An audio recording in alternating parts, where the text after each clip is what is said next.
How's it going, everyone? My name's Carter Henry. I'm the owner of Henry's Heating and Air, and welcome to another episode of Henry's How-Tos.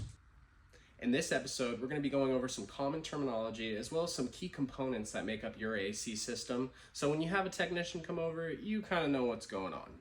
By the end of this video, you should have a pretty good understanding of all of the major components that make up your HVAC system, as well as some of the common maintenance that you can do to prevent any issues in the future. Let's head over to the whiteboard and I'll draw out some of these components and then we can actually see them in hand, kind of what they look like and some of the common failures we run into. Let's head over. Now, your typical HVAC system is made up of 3 pieces of equipment. The first one is the furnace. The furnace has a blower motor in the bottom, which recirculates the air through the home after it's been conditioned.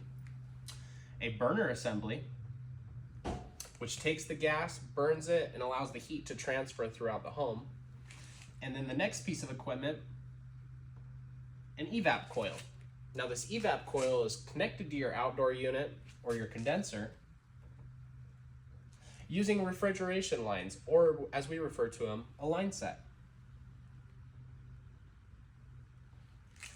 Now, as this air conditioner runs, and we recirculate this refrigeration through the system, what we're doing is pulling the heat out of your home and putting it in a much more desirable location, like outside.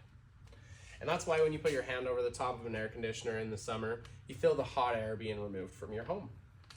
Now that we've identified the 3 pieces of equipment that make up your HVAC system, let's go through the components a little bit more in detail and show you how they work and maybe some of the common maintenance that's involved. Now, what I've got in front of me is a heat exchanger with a burner assembly. Our burner assembly is made up of a few components. We've got our gas valve, our main manifold, and we've got our burner tubes. First on the list, we've got your gas valve.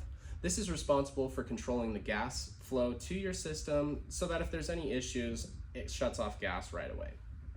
It also takes the gas pressure and turns it down to a level that's going to be safe and usable for your equipment. Depending on elevation and a few other factors, we need to derate our gas in order to have the correct amount of flow per BTUs so our systems aren't overheating and they're actually working operable. One way that we can adjust that deration is with our gas valve. There's actually an adjustment on there so we can turn the gas down and up.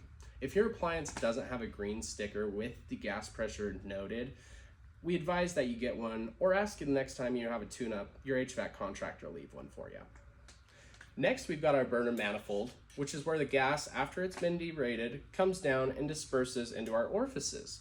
An orifice is a specifically sized or drilled out hole that allows a specific amount of gas to come out so that we can get the right ratio when we want to burn. Next, we come into our burners. Our burners are specifically designed to allow the air to mix with the gas so that by the time it comes out, we're shooting a clean burning flame through our heat exchanger to reduce any risks of carbon monoxide or any damage to the equipment.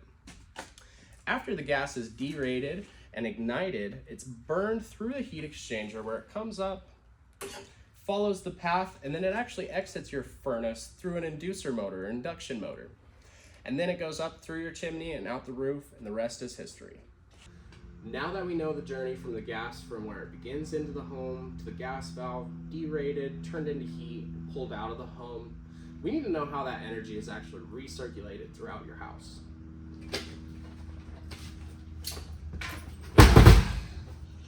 The next component is your blower motor. Your blower motor or blower assembly is made up of a few components just like everything else. We've got your multi-speed motor right here. We've got a capacitor which keeps it going. And then we've got a blower wheel inside, or a squirrel cage, that actually throws the air. It's important we get this checked annually, as excessive buildup will actually cause issues like freezing air conditioners, lower airflow, and boosted energy bills due to inefficiency. The other component that we need to check annually is this capacitor. That's what actually is responsible for keeping that motor going strong. If it's out of the specs, sometimes it'll still run, but it'll cause you extra money, and it can actually put more wear and tear on this motor, causing premature failures. Now, one thing to note, this motor is a multi-speed motor, meaning that depending on what the control board tells it, whether it's heating, cooling, or just a fan recirculation mode, it's going to have a different speed for each of those actions. One way we can adjust the speed is through different speed taps. This motor has several speed taps coming into it, and depending on which lead is getting the power is how fast this motor is going to run.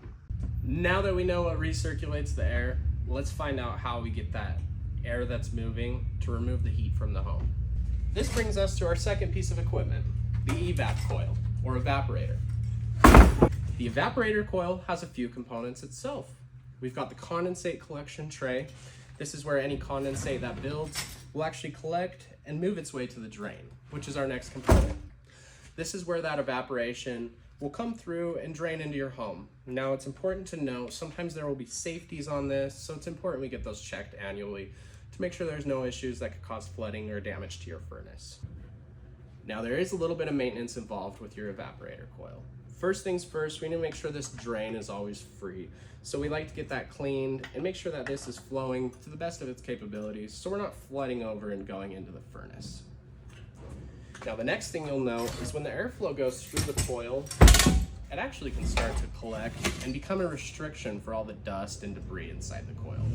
It's important we get that inspected and cleaned at least annually to ensure that we're getting the best outcome of our AC system. Last but not least on the list is your condenser or your air conditioning unit. Now your air conditioning unit has several components as well. The first one and most important is your compressor. Now this is the main motor of your unit and it's responsible for recirculating the refrigeration throughout the system. It's important to get this checked often as we'd like to know if this is about to fail, as this is what we'd call a detrimental fail, as the repairs can be pretty costly and oftentimes it ends up just being a replacement of the unit. The next components we have are your outdoor fan, which is responsible for pulling the heat out of this coil, and the coil itself, which is responsible for recirculating that refrigeration and allowing the air to move through. Now, just like the furnace's blower motor, we have a capacitor on this unit as well. However, this capacitor isn't responsible for taking care of this compressor and the outdoor fan motor.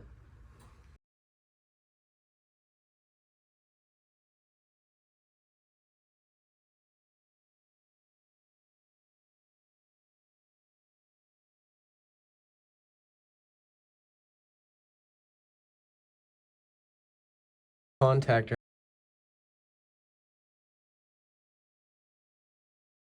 And those are the three pieces of equipment that are going to make up your HVAC system.